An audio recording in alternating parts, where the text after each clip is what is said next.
তো হঠাৎ সেদিন করে আমার বিরিয়ানি খেতে ইচ্ছে করলে আমার বরকে বলাতে তো সন্ধ্যের মধ্যেই বর সব কিছু এনে দিল। তো চলো আজকে তোমাদের সাথে শেয়ার করছি আমার বিরিয়ানি বানানোর রেসিপিটা।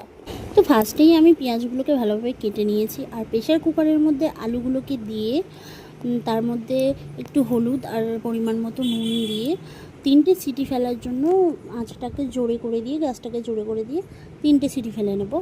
আর যতক্ষণ ওদিকে সিটি পড়ছে ততক্ষণ এদিকে আমি পেঁয়াজের বেরেস্তাটা করে নিচ্ছি। তো তেলটাকে একদম পুরো হিট করে নিয়ে তার মধ্যে পেঁয়াজগুলো ছাড়িয়ে একদম দিয়ে আর এইভাবে বেরেস্তাটা করে নিচ্ছি। আর তোমাদেরকে আমি একটা ট্রিক বলে দিই যে বেরেস্তাটা অনেক সময় কী হয় রাখার পরে নরম হয়ে যায়, যাতে নরম না হয় সেই জন্য বেরেস্তাটা ভাজার সঙ্গে সঙ্গে এইভাবে একটু ভেঙে নিতে হয়। ভেঙে নিলে কী হয় বেরেস্তাটা একদম ঠিক থাকে। তো ওদিকে বেরেস্তা করার পরে এদিকে আমি মাংসগুলোকে ম্যারিনেট করে নিচ্ছি। তো মাংসগুলোর মধ্যে প্রথমে আমি কাশ্মীরি লঙ্কার গুঁড়ো, একটু অল্প পরিমাণে হলুদ আর পরিমাণ মতো নুন দিয়ে ভালো করে মাংসগুলোকে ম্যারিনেট করে নিচ্ছি।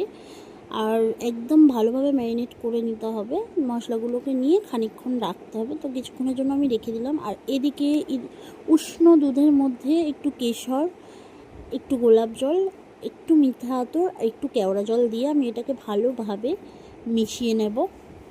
আর মিশিয়ে নিয়ে এটাও আমি কিছুক্ষণের জন্য রেখে দেবো যাতে কেশরটা ভালোভাবে ওর সাথে মিশে যায়। তো এখানে তেলগুলো আমি গরম করে নিয়েছি, খুব ভালো করে হিট করে নিয়েছি।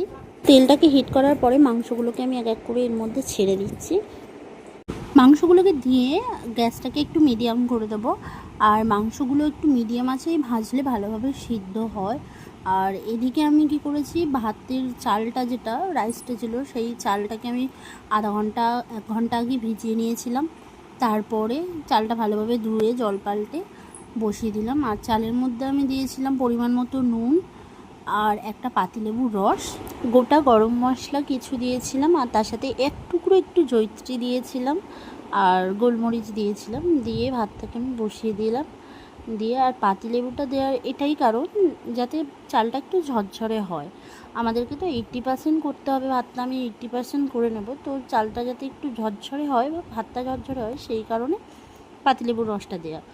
তারপরে মাংসগুলোকে ভেজে আর তুলে নিলাম। নিয়ে এবারে ওই তেল থেকে একটু তেল তুলে নিয়ে বেশ কিছুটা তেল রেখে ওর মধ্যে কিছুটা গোটা গরম মশলা দিলাম, একটু রসুন বাটা দিলাম, পরিমাণ মতো আদা বাটা দিয়ে ভালোভাবে মশলাটাকে নেড়ে নিলাম।